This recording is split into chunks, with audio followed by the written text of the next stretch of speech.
बच्चों, आज हम लोग स्कूल की छुट्टियां का शेष भाग पढ़ेंगे।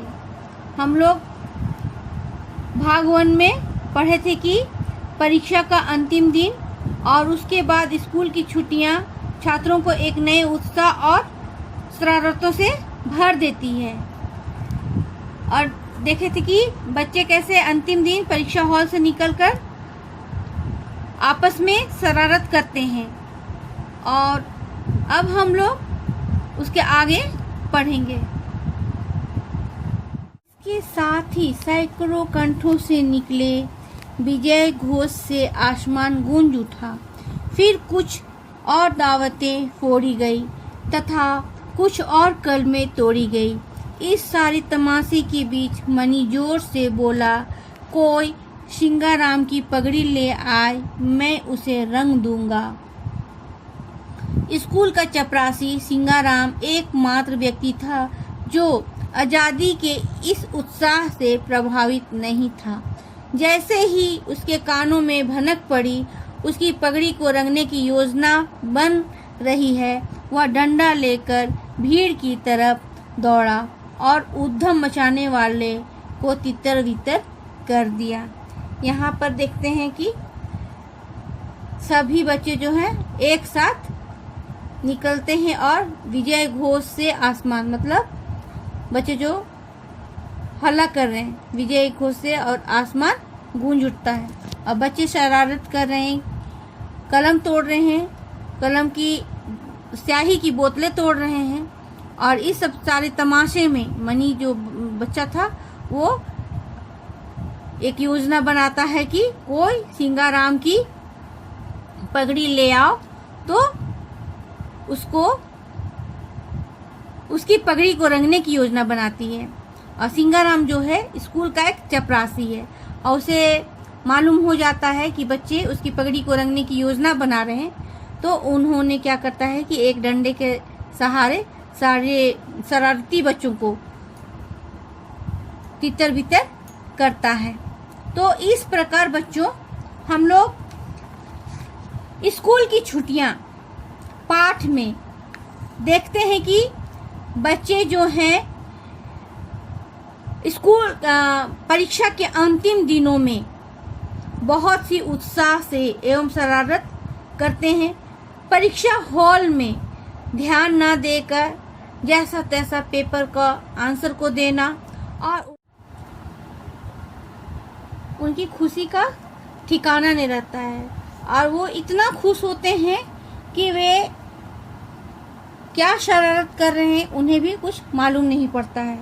जैसे किसी बच्चे का कलम तोड़ रहे हैं, उनकी शाही की बोतल तोड़ रहे हैं, उनके शाही की बोतल को उन्हीं के ऊपर में डाल रहे हैं, किन्हीं के कपड़े को स्याही से गंदा कर रहे हैं। और कभी एक स्वर में सभी हल्ला कर रहे हैं। और इस प्रकार जो है स्कूल के चपरासी सिंगाराम का भी जो पगड़ी है उसको स्याही के द्वारा रंगने की योजना बनाते हैं। और ये सब शरारत करते हुए वे जब पकड़े जाते हैं और सिंगाराम जो है एक डंडे से सबों को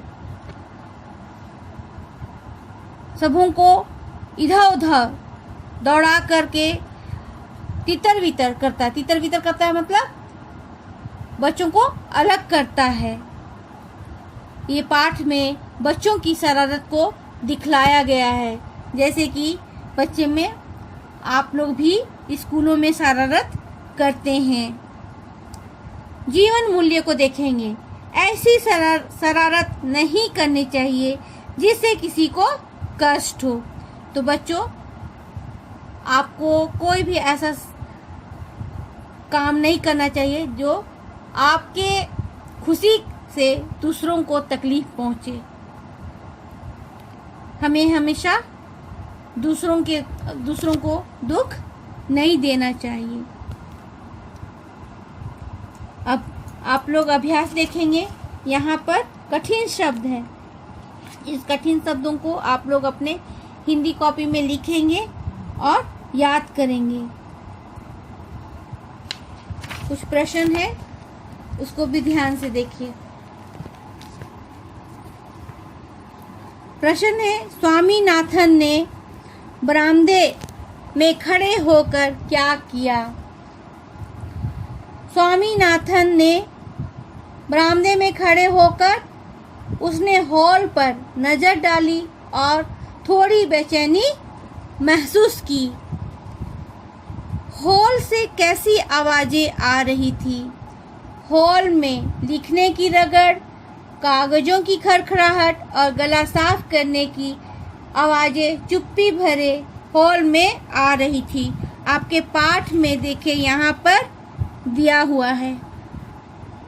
यहाँ पर देखिए, लिखने की रगड़, कागजों की खड़खड़ाहट और गले साफ करने की आवाजें चुप्पी भरे हॉल से आ रही थी।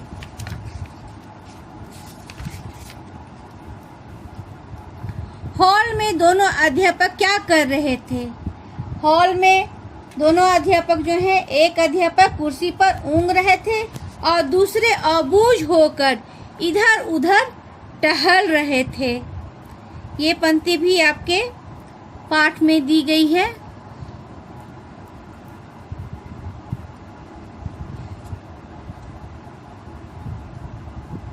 यहाँ पर देखिए, एक अध्यापक कुर्सी पर ऊँघ रहे थे और दूसरे अबूझ दृष्टि लिए एक सिरे से दूसरे सिरे तक टहल रहे थे।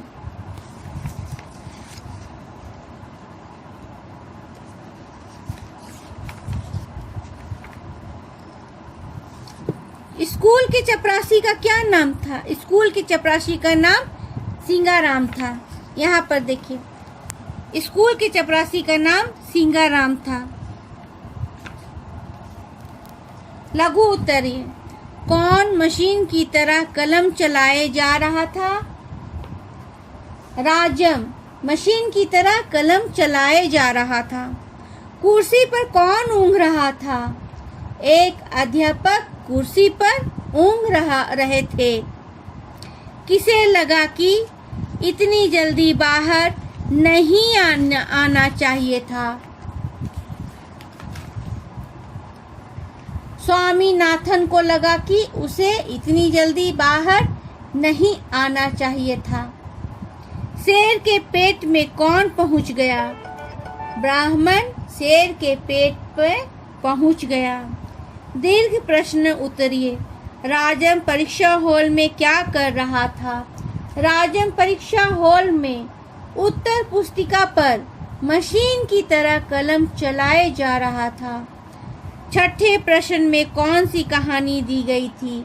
छठे प्रश्न में लालची ब्राह्मण की कहानी दी गई थी जिसे शेर ने खा लिया था।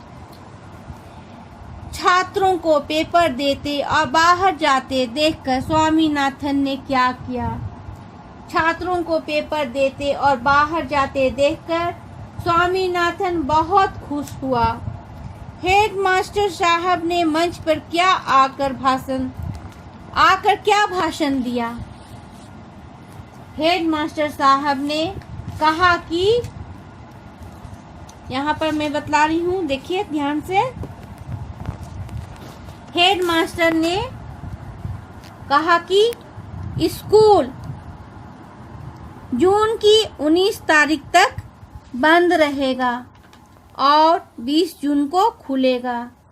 उन्होंने आशा व्यक्त की लड़के अपना समय बर्बाद नहीं करेंगे और अगली कुछ पुस्तकें भी पढ़ेंगे और लड़के अगली कक्षाएं में जाएंगे। 1 मिनट का प्रार्थना होकर सभी बच्चे जो हैं अपना अपना घर जाएंगे। यहाँ पर जो आंसर है कुछ आप लोगों को अपने से बना करके लिखना होगा।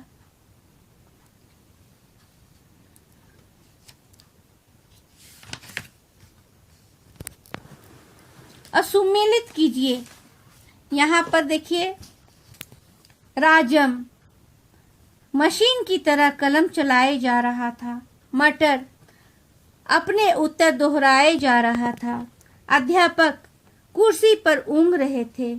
मनी मैं आखिरी सवाल को भी उड़ा सकता था। छठा प्रश्न, ब्राह्मण और शेर की कहानी से क्या शिक्षा मिलती है। हेडमास्टर छोटा सा भाषण दिए। इसको भी आप अपने से कर लीजिएगा। यहाँ पर है दिए गए प्रश्नों से संज्ञा शब्द छांट कर लिखे। तो संज्ञा क्या है? शेर है, विद्यालय है, मनी है, स्वामीनाथन है, मटर है। यहाँ पर जो क्वेश्चन है, सुनने में समान लगने वाले इन शब्दों को वाक्यों को पूरा करते हुए अंतर स्पष्ट करें। इसको भी आप अपने से थोड़ा बना लीजिएगा। मैं एक दो प्रश्न बतला दे रही हूँ। होल और हाल, ये जो है सुनने में एक समान है। इसे वाक्य बनाना है और अंतर स्पष्ट करना है, मतलब प्रयोग में करते हुए अंतर स्पष्ट करें। हॉल में बैठकर सब बच्चे परीक्षा दे रहे थे। हाल, मोहन ने मेरा हालचाल पूछा। सुख में कोई भगवान का नाम नहीं लेता। सुख और सुख, ये मतलब सुख मतलब सूखा लकड़ी के विषय में बतलाया गया है, या किसी भी चीज का सूखना।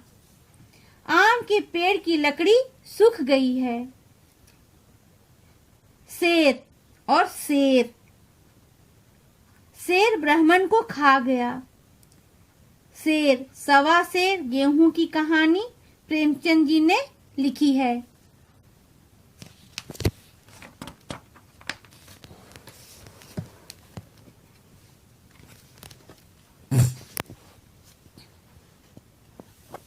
पेट और पेटी, लालची ब्राह्मण शेर के पेट पे चला गया। पेटी, कार चलाते समय सबको पेटी बांधनी चाहिए। पेटी मतलब बेल्ट। बहना और बहाना, बहना,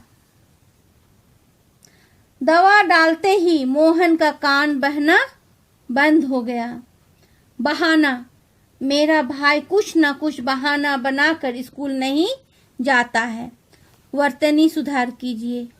ब्राह्मण, ये आपकी पुस्तक में बहुत सारा वर्ड्स या सारा शब्द जो है दिया हुआ है, आप ढूंढ करके इसको आप अपने से बना लेंगे। और यहाँ पर कुछ रचनात्मक अभिकृति है। छुट्टी के दिन आप क्या करते हैं, 5 वाक्य लिखना है। छुट्टी के दिन आप अपने कैसे व्यतीत करते हैं, सबको लिखिएगा अपने मन इच्छा से। निम्न छुट्टियां कब और क्यों होती है, स्पष्ट कीजिए। बड़ा दिन 25 दिसंबर को, जो प्रभु ईसा मसीह को जन्मदिन के रूप में मनाया जाता है। गर्मी की छुट्टी कब होती है? मई और जून में। रक्षाबंधन की, भाई बहन का प्रेम का पर्व है जो सावन मास की पूर्णिमा के दिन में मनाया जाता है। ओणम पर्व जो है हर वर्ष अगस्त सितंबर में पड़ता है। वह राजा महाबली के स्वागत में आयोजित होता है। और यहाँ पर देखिए, गर्मी की छुट्टी में आधा बतलाई थी।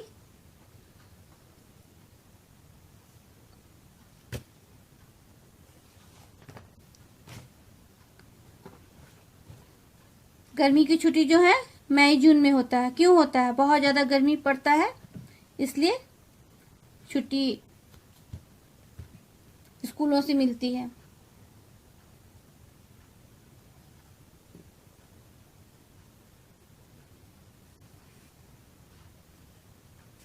यहाँ पर मैं एक निबंध दे रही हूँ, उसको आप लोग अपने हिंदी व्याकरण कॉपी में लिखेंगे। गर्मी की छुट्टी में आपके द्वारा क्या किया गया, इस विषय में अपने मित्र को एक ईमेल संदेश लिखिए। यहाँ पर है कि आप मित्र को नहीं लिखेंगे, गर्मी की छुट्टी के विषय में आप लिखेंगे। हेडिंग देंगे गर्मी की छुट्टी और उस पर आप एक अपना निबंध लिखेंगे।